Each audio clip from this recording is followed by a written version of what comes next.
Halo semua, jadi pada kali ini saya akan menanam. Tanaman yang akan saya tanam kali ini adalah hanjuang merah atau biasa juga disebut dengan andong merah dengan nama ilmiah Cordyline fruticosa. Tanaman ini gampang dikenali dari daunnya yang memanjang seperti pedang, berwarna hijau kemerahan sampai ungu tua, dan tumbuh berumpun di ujung batang. Hanjuang ini banyak ditemukan tumbuh di perkarangan rumah, di taman kota, ataupun median jalan. Dan di Indonesia ini, tanaman ini mudah beradaptasi dengan berbagai jenis tanah dan juga cuaca tropis. Nah, saya memilih tanaman ini karena ada beberapa alasan. Alasan yang pertama, secara ekologis, hanjuang termasuk tanaman yang tahan kekeringan dan tidak memerlukan perawatan yang cukup rumit, sehingga cocok diamati dalam jangka waktu yang terbatas untuk beberapa penelitian. Lalu yang kedua, tanaman ini tetap berkontribusi terhadap lingkungan sekitar melalui proses fotosintesis dan transpirasi yang membantu menjaga kelembapan udara di sekitar area penanaman. Dan yang ketiga, karena ditanam dalam pot, hanjuang juga cocok digunakan sebagai contoh penghijauan skala kecil yang bisa diterapkan di lahan terbatas seperti halaman rumah.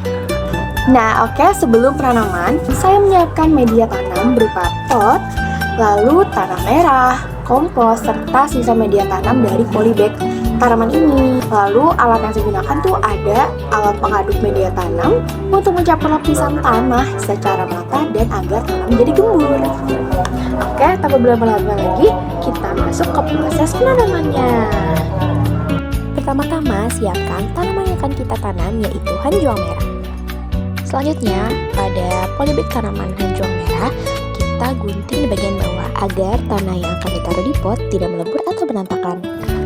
Strategi penanaman yang saya terapkan menggunakan sistem 3 lapisan media tanam dengan tujuan agar tanaman dapat dukungan terstruktur sekaligus nutrisi yang cukup.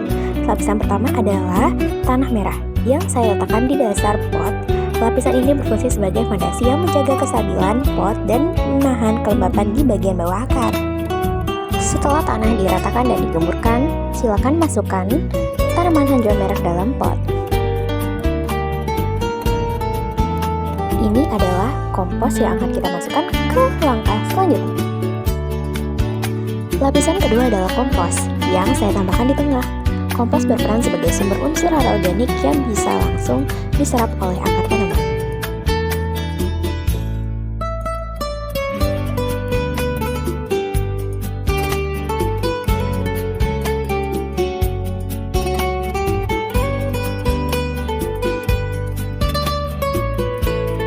Setelah pemberian pupuk kompos telah merata, cabut plastik polybag dari bawah secara perlahan.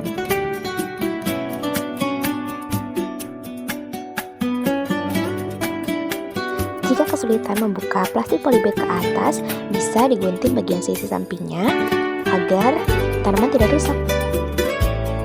Setelah itu, masukkan lagi lapisan ketiga, yaitu menutup kompos dengan tanah merah agar kelembapan kompos terjaga dan tidak cepat menguap akibat paparan sinar matahari langsung.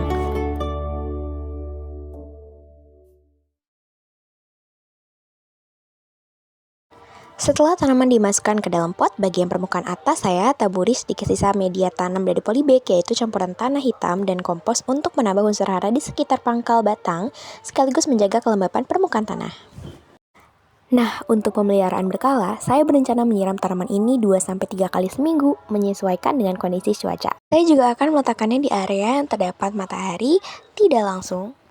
Saya juga akan meletakkannya di area yang mendapatkan cahaya matahari tidak langsung, dan pemupukan tambahan dengan kompos akan dilakukan setiap 1 hingga 2 bulan sekali agar unsur hara dalam tanah tetap terjaga.